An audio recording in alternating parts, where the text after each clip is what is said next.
또 하나 더 예를 보겠습니다.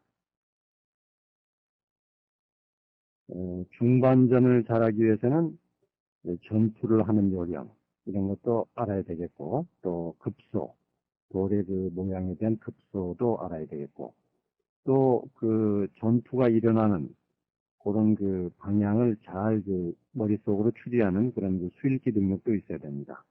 그래서 그 중반전은 여러 가지 테크닉이 필요하고, 그게 단순한 것이 아닙니다만, 그런 거를 차근차근 요령을 배워가면은 여러분도 충분히 그 중반전에 그 숙달이 되고 중반전을 자유롭게 처리하실 수가 있을 겁니다.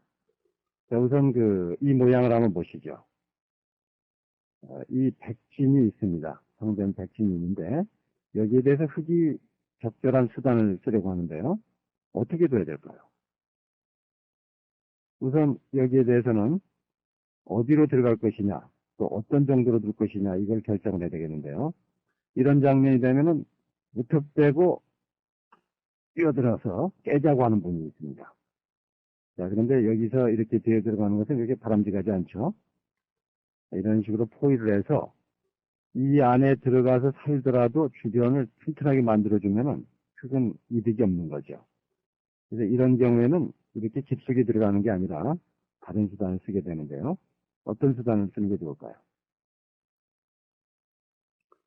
자, 여기서는 통상적으로 이렇게 붙여가는 수를 씁니다. 그러니까 이런 형태에서는 이렇게 붙여서 이 백진을 깨뜨리자고 하는 것이 일반적인 전술인 거죠. 자, 여기에 대해서 이 붙인 수는 난폭한 것 같지만은 지금은 좋은 수가 됩니다. 이렇게 붙이면 젖절에 따라서 젖혀온다면은 어떻게 두는 게 좋을까요? 여기에 대해서 이렇게 그냥 뻗는다고 하면은 백이 넘어가 버리겠죠? 넘어가서 이것은 백진을 깨뜨린 게 아닙니다. 백진을 잔뜩 붙여주고 흙은 이 두점머리를 맞는 모양이 되어 있기 때문에 이것은 전투를 전혀 성공적으로 하지 못한 거죠. 자, 이렇게 해서는 안 되기 때문에 흙은 좀 더 연구를 해야 되겠습니다. 자, 이 모양에서 흙은 한 번 더 이렇게 강하게 젖혀가는 것이 좋습니다. 자, 이렇게 둔다고 하면은 이거 백진 속에서 너무 무모한 짓이 아니냐 이렇게 생각할지 모르겠지만 그렇지는 않습니다. 여기에 대해서 백도 함부로 두는 수는 없습니다. 가령 이렇게 끊어서 단수하는 수는 가능합니다만 이때는 일단 이 한 점을 가만히 뻗어나가서 이 백의 태도를 보는 것이 좋은 수가 되죠. 이때 백이 한 점을 이렇게 잡자고 하면은 어떻게 되는 게 좋을까요? 그 한 점은 잡히지만 대신 백 모양에도 약점이 생기는 거죠. 자, 이렇게 뒤에서 단수를 하고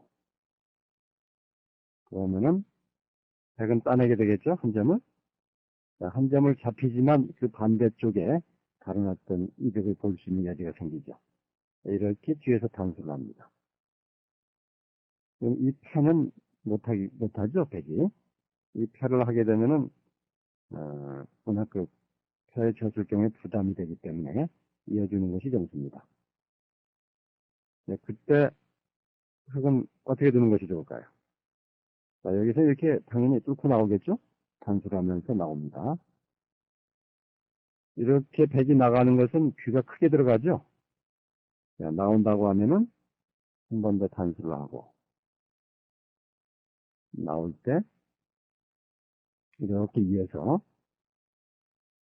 이 부분에서는 백에게 상당히 이득을 주지만 귀에 그 백조점을 잡은 흙의 실리가 너무나 크기 때문에 이것은 흙이 유리합니다.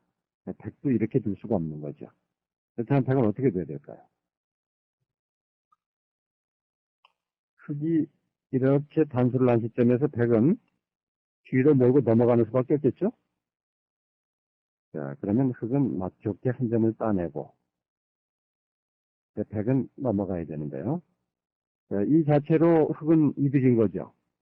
자, 상변 백집을 약간 납작하게 만들고 대신 중앙 쪽을 튼튼하게 했죠. 선수를 더 보강하는 것도 두터운 수가 되겠습니다. 이렇게 되면은 백진을 깨뜨리고 또 이쪽 방면에 흑진을 크게 만들었기 때문에 이건 대성공인 거죠. 자, 이런 식으로 이 중반 전술을 제대로 구사하게 되면은 상당히 유리하게 그 바둑을 이끌 수가 있고 결과적으로 승리를 기대할 수가 있는 거죠.